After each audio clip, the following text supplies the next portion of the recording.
Hello and welcome to daily dose of current affairs. आज से इस सेशन में हम अपने फ्रेमवर्क में थोड़ा सा चेंज लेकर आ रहे हैं। मैं आप सबसे इस वीडियो के बाद आप सबके कमेंट के माध्यम से जानना चाहूँगा कि कौन सा फ्रेमवर्क ज़्यादा बेटर, जो हम पहले यूज़ कर रहे थे, जो हम आज से यूज़ करेंगे।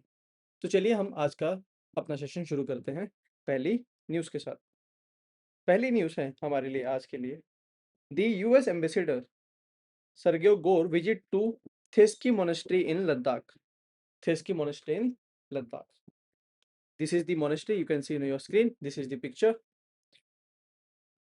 Now this is the one of the most largest complex of the Buddhism in the central Ladakh. So क्या है central Ladakh में? It was founded in 1433 and this particular monastery is known to a sect of Buddhism called Gelugpa. Gelugpa sect of Buddhism. It was founded by the Sepon Peldim Serba and Master Jensen, the founder of Gelugpa School of Tibetan Buddhism. Now, what you need to remember from here, this is the same sect of the Buddhism which is also known as the Yellow Hats. Yellow Hats. और ये school अपने बहुत ethical conduct के लिए जाना जाता है। Ethical conduct के लिए जाना जाता है। दूसरा एक मेजर पॉइंट जो आपको यहाँ पे याद रखना है, जो स्पिरिचुअल लिनिएज है, जिसको हम लोग बोलते हैं, जिस पोजीशन को हम लोग बोलते हैं Dalai Lama. Dalai Lama also belong to this school of Buddhism. So this is the important part which you need to remember. Gelugpa is the school of Buddhism जिसमें दलाई लामा भी आते हैं। अभी कौन से दलाई लामा चल रहे हैं? 14th दलाई लामा चल रहे हैं। कहाँ पर है? सेंट्रल लद्दाख में। ये आप पिक्चर देख सकते हैं। Now will try to solve one question which have been asked in UPSC PYQ 2006. Which of the following pair is not correctly matched? धनकर monastery Himachal Pradesh, Rumtek monastery Sikkim, Tabo monastery Himachal Pradesh, काय monastery Arunachal Pradesh. Please let me know the answer in the comment box. इसीलिए ये news को मैंने select किया है क्योंकि UPSC monasteries की लोकेशंस को पूछता है। चलिए आगे बढ़ते हैं। नेक्स्ट न्यूज़ है, tracing Ashoka in the Ujjain, what is the first dig at the वैश्या टेकरी। वैश्या टेकरी स्तूपा। अब ये न्यूज़ में क्यों है? आप जो ये पिक्चर अपने इस पे स्क्रीन पे देख पा रहे हैं, ये एक माउंड है, ठीक है? सॉइल माउंड है, इसके नीचे एक स्तूपा है और ये माना जाता है कि जो स्तूपा है, ये सांची स्तूपा से बड़ा है। अगर आपको पता होगा तो सांची स्तूपा की जो हाइट है, वो है 59 फीट और ये माना जाता है कि इसकी हाइट है 100 फीट। ये अभी एक्सकेवेशन, मध्य प्रदेश गवर्नमेंट इसके लिए एक्सकेवेशन कराना चाहती है। So Vaishya Tekri is the circular archaeological mount near the Ujjain, ठीक है? कब बनाया था? थर्ड सेंचुरी बीसी में बनाया था। अब ये माना जाता है यहाँ पर जब एक्सकेवेशन पहले हुआ था, 90 ईयर्स पहले जब एक्सकेवेशन हुआ था, तो यहाँ पर पंच मार्क कॉइन्स मिले थे, ठीक है? साथ में अवंती कॉइन्स भी मिले थे। अगर वहाँ के लोकल ट्रेडिशन की माने जाए और टोटल लोकल लेजेंड्स को सुना जाए, तो ये माना जाता है कि जो स्तूपा है, ये अशोका की वाइफ जो थी देवी, उन्होंने बनवाया था जब Ashoka was the governor of the Ujjain. So that is the local story of that particular stupa. Now the modern day Ujjain is on the bank of river Sipra, which is the tributary of Chambal. Now, one question has been asked in SSC PYQ during the age of Mahajanpads. है ना? How many Janpads we had? We have 16 Janpad. Out of 16 Janpad, one of the Janpad where Ujjain was the capital. So you have to tell me the answer in the comment box. Comment box. So you can compare Sanchi 59 feet और वैश्य टेकरी stupa is 100 feet. अभी इसका excavation Madhya Pradesh government फिर से push कर रही है excavation के लिए। चलिए अगली न्यूज में बढ़ते हैं। अगली न्यूज है, central bureau of narcotics CBN, central bureau of narcotics burst the interstate heroin syndicate in operation black hawk. तो बहुत सिंपल तरीके से पूछा जा सकता है कि ऑपरेशन ब्लैक हॉक किससे रिलेटेड है? It is related to drugs, black hawk. अब हम यहाँ पे देखेंगे कि यहाँ पे प्रीलिम्स ट्रैप क्या है। प्रीलिम्स ट्रैप है दो ऑर्गेनाइजेशन के बीच का। पहला है central bureau of narcotics, second organisation है नार्कोटिक्स कंट्रोल ब्यूरो। ये दोनों ऑर्गेनाइजेशन अलग है। सेंट्रल ब्यूरो ऑफ नार्कोटिक्स आता है मिनिस्ट्री ऑफ फाइनेंस में, नार्कोटिक्स कंट्रोल ब्यूरो आता है मिनिस्ट्री ऑफ होम अफेयर्स में। हेडक्वार्टर है ग्वालियर में, इसका हेडक्वार्टर है न्यू दिल्ली में। अब इन दोनों के काम भी अलग है। इन दोनों के काम कैसे अलग है? जो सीएनबी है, central bureau of narcotics, it always look for the illicit cultivation of the narcotics drugs and the regulation. And what narcotics control bureau do? It always combat the illicit trafficking of the narcotic drug. So this is the difference between these two organizations. Prelims में बोला पूछा जा सकता है कि CBN is equals to NCB. So answer is no. Let's look at the some questions. So this is the figure of heroin which they have recovered from the drug traffickers. Now, headquarters is the PCS PYQ. Headquarter of the Central Bureau of Narcotics is located at, just we have seen in the Gwalior. So answer would be Gwalior. So this is the prelims trap.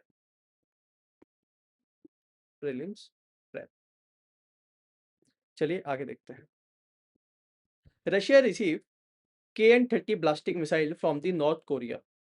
Ukraine intelligence से admit दी rising tension. अब यहाँ पे क्या समझना है, north Korea ने अपनी एक मिसाइल सप्लाई की है जिसको हम लोग बोलते हैं KN-30. एक वो ब्लास्टिक मिसाइल है. ब्लास्टिक मिसाइल को कभी भी सुपरसोनिक मिसाइल से कंफ्यूज मत होइएगा, ठीक है, दोनों अलग होती हैं. अब देखिए इसमें कुछ फीचर्स देख लेते हैं. रेंज क्या है? रेंज है 600 to 900, बहुत अच्छी रेंज है. विद दी वॉरहेड कितना? 2500 kg. और वॉरहेड का मतलब क्या होता है कि कितना डिस्ट्रक्टिव मटेरियल एक मिसाइल अपने साथ कैरी कर सकती है. तो it can carry up to 2500. Second देखेंगे, मैक्सिमम स्पीड है 5 मैक टू 6 मैक. मैक क्या होता है? Speed of sound upon speed of object upon speed of sound. Sound के कंपेरिजन में जो मेरे ऑब्जेक्ट की स्पीड होगी उसको हम मैक बोलते हैं, ठीक है. अब देखिए जो नॉर्मल मिसाइल्स होती हैं उसमें हम लोग लिक्विड फ्यूल यूज करते हैं, पर इस मिसाइल में क्या खास बात है? The use of solid fuel. जब सॉलिड फ्यूल यूज करते हैं तो ये आपको कुछ एडवांटेज, जैसे faster response time, larger storage capacity and reduce deployment complexity. मतलब ज्यादा रेडीनेस रहेगा, हमेशा रेडी रहेगी लॉन्च करने के लिए.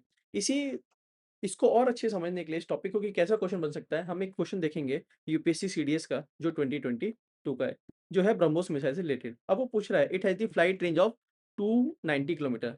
तो यहाँ से पूछ सकता है कि KN-30 की जो रेंज है वो कितनी है? 600 to 900. It is capable of attaining speed of 2.8 Mach BrahMos. ये कितना जा सकता है? 5 to 6 मैक.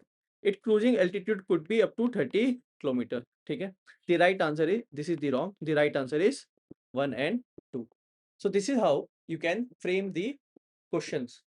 आप खुद भी क्वेश्चन फ्रेम कर सकते हैं पीवाईक्यूज को देखते हुए, पर आपको उतना टाइम देने की जरूरत नहीं है क्योंकि इस वीडियोस में हम सारे न्यूज़पेपर और सारे पीवाईक्यूज को साथ में लेके चल रहे हैं. चलिए आगे चलते हैं. नेक्स्ट न्यूज़ है, on the pilgrim trail let the marmot remain wild. अभी जो मरमॉथ है ना, ये देखिए बहुत क्यूट सा आपको एक ये जानवर लगेगा देखने में, है भी ये जानवर बहुत क्यूट सा होता है. आप जब लद्दाख जाएंगे आपको मिलेंगे.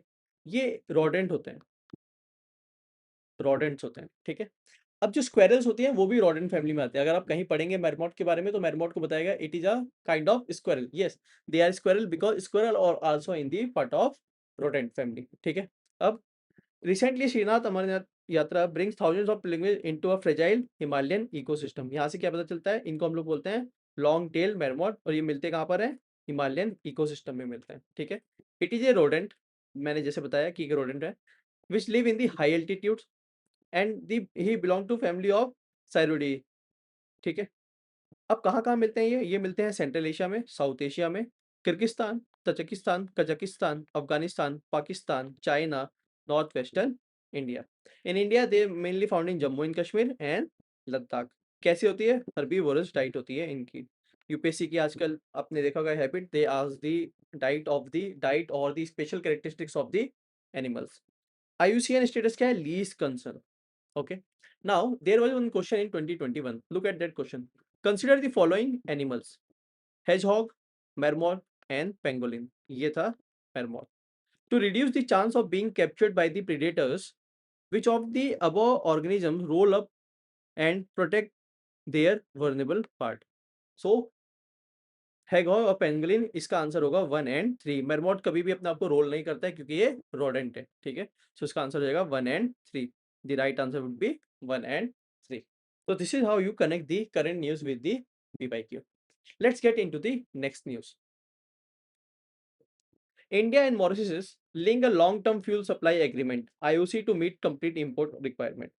ये जो फ्रेमवर्क है, जो एग्रीमेंट हुआ है, this is not important for us. What is important? Important is the location of the Mauritius. Now look at the location of the Mauritius. This is the Africa. On the east side of Africa, you'll see Madagascar. After Madagascar, you'll see Mauritius. Mauritius is also known as small India in Africa. Small India or mini India in Africa. ये question पूछा था Kerala PCS पर कि which country is known as the mini India in Africa. So now this Mauritius is the part of Indian Ocean. Let's look at the capital. Capital is Port Louis. It is the part of Mascarene Islands. There are the group of islands called Mascarene Island, which are created by the volcanic activity in the Indian Ocean. Major rivers are Grand River in the south and the Black River. So if they ask you Black River and Grand River, so always go with the Mauritius. Now look at one PYQ of SSC. The Chagos Archipelago dispute is reason for the tension between which of the two countries. अब यहाँ पर एक prelims trap है. उस prelims trap को हम लोग समझते हैं. प्रीलिम्स ट्रैप क्या है कि जिस चेगोस आर्कियोलॉजी की बात कर रहा है, यहाँ पर एक आइलैंड है जिसका नाम है डियागो गैर्शिया. Diego gratia.